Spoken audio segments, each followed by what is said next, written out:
Bueno, Mm, buena tarde. A continuación vamos a presentar el trabajo de enfoque humanista basado sobre los artículos de la fase 2. Iniciamos con el compañero Víctor Alfonso Leal, que está a cargo del artículo Darse cuenta de terapia de Getzal. Está Lady Ballesteros, que es la terapia centrada en el cliente. Presenta la compañera Daniela Vadillo y la compañera Yorainer Morera. Bueno, buenas tardes, mi nombre es Víctor Leal. Eh, Como la compañera lo acaba de decir, voy a explicar sobre la terapia de darse cuenta de la Gestalt. Esta terapia nos pide, lo que busca es un equilibrio entre la realidad y la fantasía. Es una terapia que nos va a ayudar en cuestiones de reconocimiento y para poder modificar algunas conductas, comportamientos, actitudes y cosas de nuestro exterior que debemos realizar, pues porque a veces no nos damos cuenta de nuestro actuar a diario. Entonces hay tres maneras de uno darse cuenta, que son darse cuenta desde el exterior, que es poner poquito más o ahí sí como se dice, de agudizar más nuestros sentidos y darnos cuenta de cosas que pasan a nuestro alrededor que anteriormente no nos habíamos dado cuenta. Como por ejemplo, estamos aquí en este momento y yo me pongo a concentrarme bien qué es lo que está pasando en mi exterior. Por ejemplo, la guadaña que está sonando, el carro que está llegando. Entonces ahí nos damos cuenta nosotros de muchas cosas que están pasando sin querer, que estoy aquí concentrado, entonces pues no le prestamos mucha atención. Entonces a partir de ahí nos estamos dando cuenta de más cosas que, que no es solo esto. Está el darse cuenta desde lo interior, que va desde la parte de comportamientos, de actitudes, que también nosotros como personas manejamos muchas actitudes que de pronto no nos fijamos y están siendo de pronto reflejadas negativamente frente a la sociedad o a algún directo o algún prójimo o algo así. Entonces, pues esto nos permite reconocerlas y generar aquellas modificaciones y aquellos cambios pues, que necesitaremos para, para, para mejorar en este tipo de cosas. Está también el darse cuenta de la fantasía, que esto va más a nuestros sueños, va a nuestro pensamiento. A veces cuando, por ejemplo, nosotros nos vamos pensamos en un futuro, por ejemplo, para los proyectos de vida, entonces que pensamos en un futuro o a veces pensamos en el pasado, pero entonces nos vamos a dar cuenta de realmente qué es lo que estamos pensando y que eso es fantasioso porque lo que busca esta terapia en sí es en el aquí y en el ahora, entonces darnos o caernos en cuenta de eso. Ahí de todo esto, pues se hace una actividad, se hace con adolescentes entre los 20 y 25 años. En este caso se hizo con adolescentes con los que yo trabajo, que son adolescentes que tienden ya a ser, tienen delitos. eh, entonces se trabajó con ellos y con ellos se hace la actividad de que ellos tendrían que darse en cuenta sus actitudes al sentir la frustración de que cuando ellos no pueden realizar la actividad como ellos esperan, que es escribir con la mano, que ellos no tienen habilidad. Entonces eso les genera ciertas frustraciones, pero ellos también tienen comportamientos en los cuales ellos no se fijan. Entonces pues se les aborda desde este tipo de actitudes y comportamientos y ahí es donde se les dice a ellos, bueno, tenemos que darnos cuenta de todo esto porque ellos en muchas veces ellos dicen hacer las cosas bien, pero desde la parte externa se les está viendo que están teniendo cosas, actitudes, palabras, comportamientos que no van y que son de alguna u otra manera irrespetuosas tanto con ellos como con los demás.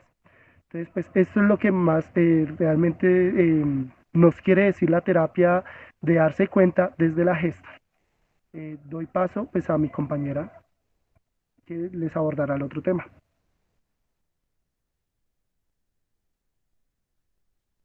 Terapia centrada en el cliente y la empatía.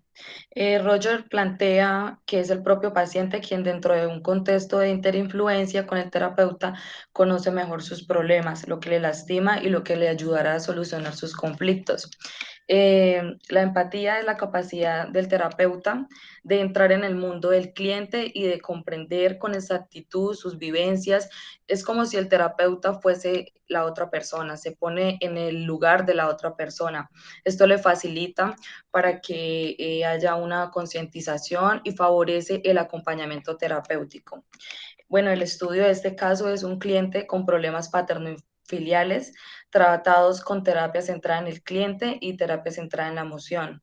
Vemos que es un joven, se llama Pablo, tiene 21 años y pues cuenta en su historial clínica que tiene una familia funcional, que a pesar de que tiene problemas con su padre, con su madre la relación es buena y con su hermano también es buena.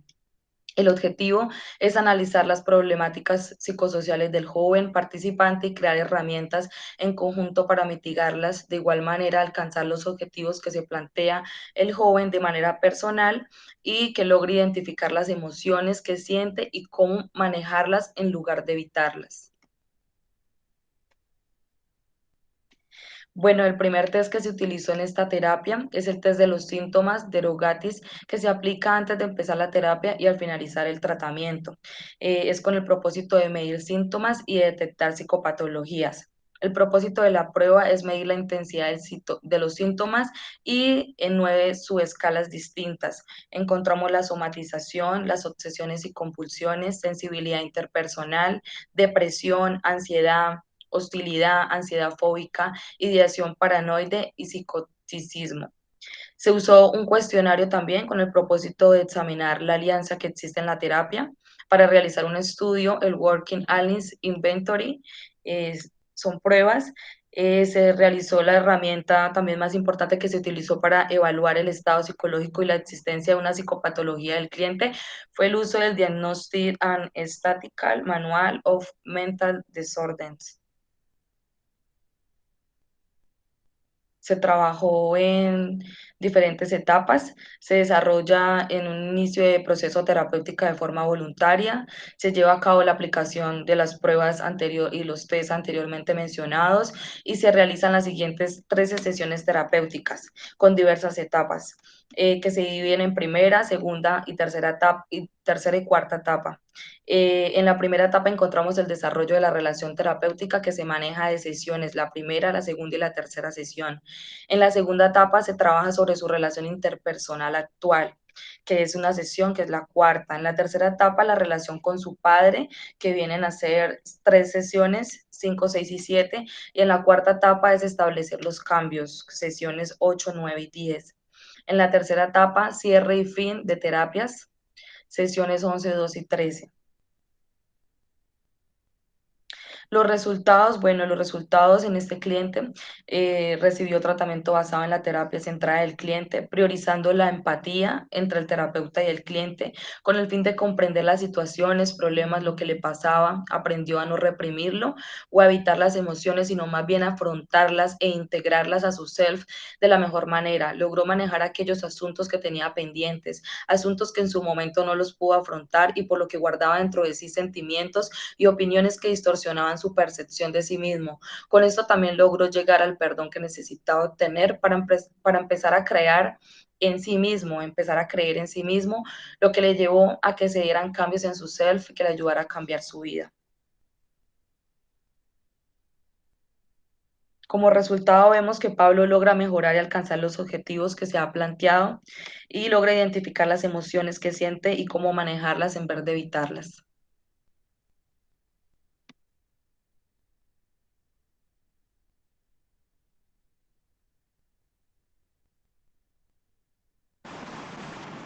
Buenas tardes, mi nombre es Yorainer Morera Calderón y vamos a hablar un poco de la logoterapia en el sentido de la vida.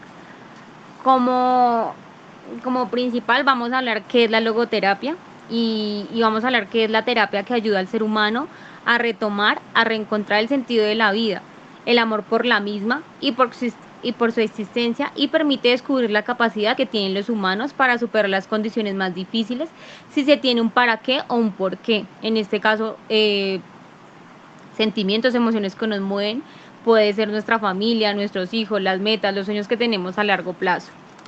Siguiente, por favor. el objetivo de la logoterapia. ¿Qué encontramos en la logoterapia? El sentido de nuestra vida. Se vuelve de cierta manera en una forma de convertir situaciones de dolor en no solo algo menos doloroso, sino en algo que aporte crecimiento para nuestra vida. Siguiente, por favor. ¿Cuál es el objetivo de la logoterapia? No, perdónenme. ¿Quién es el autor y creador de la logoterapia? Pues vamos a hablar del neurólogo, psiquiatra y filósofo Víctor Frank, quien integró elementos científicos, médicos, psicológicos, psicoanalíticos, terapéuticos y antropológicos. ¿De dónde surge la idea para el autor integrar la logoterapia? Pues resulta que sobrevivió desde 1942 a 1945 en varios centros de concentración nazis, lo cual le permitió ver la vida desde otro punto de vista. De ahí nuestro autor saca el libro llamado El hombre en busca del sentido. La teoría de Víctor se basa en el sufrimiento y el significado. En esta describió 3 tipos de valores que conducían al significado y por tanto a la felicidad. Los valores de creación relacionados con el trabajo y la continuación de la sociedad. Los de experiencia y los de actitud que tienen que ver con la superación del sufrimiento. Muchas gracias.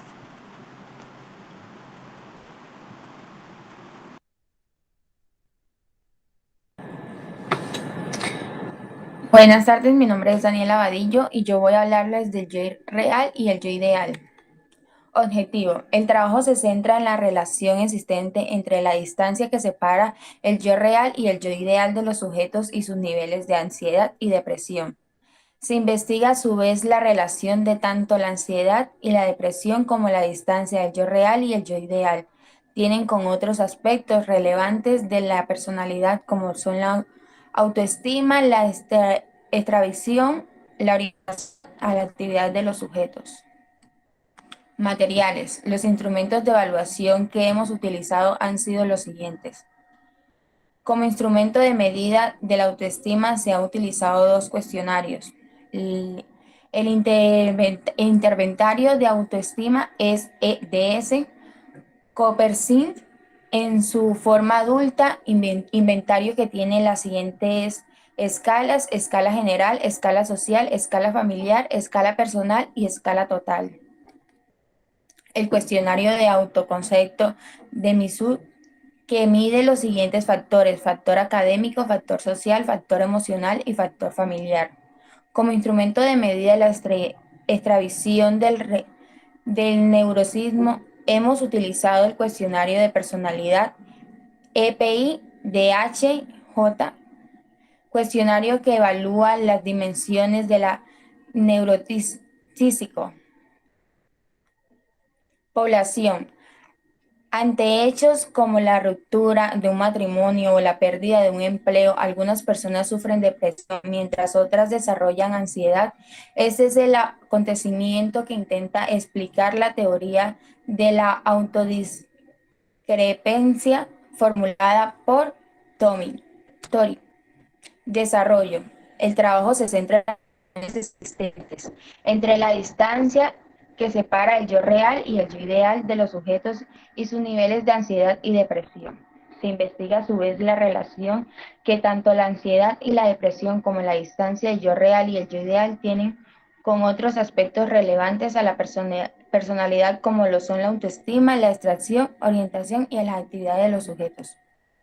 La orientación a la actividad de los sujetos aparece inversamente correlacionada con las distancias entre yo real y el yo ideal. A mayor distancia entre el yo real y el yo ideal, el sujeto aparece menos motivado por la actividad. El tener metas demasiado elevadas nos invita a la actividad, ya que cualquier cosa que se consiga por medio de una actividad humana normal queda muy por debajo de los objetivos e ideales que se han propuesto los sujetos perfeccionistas. Resultados. Tal como predecimos en la hipótesis número 1 y tal como puede verse en la tabla número 1, el nivel de autoestima aparece inversamente correlacionado con la distancia entre el yo ideal y el yo real.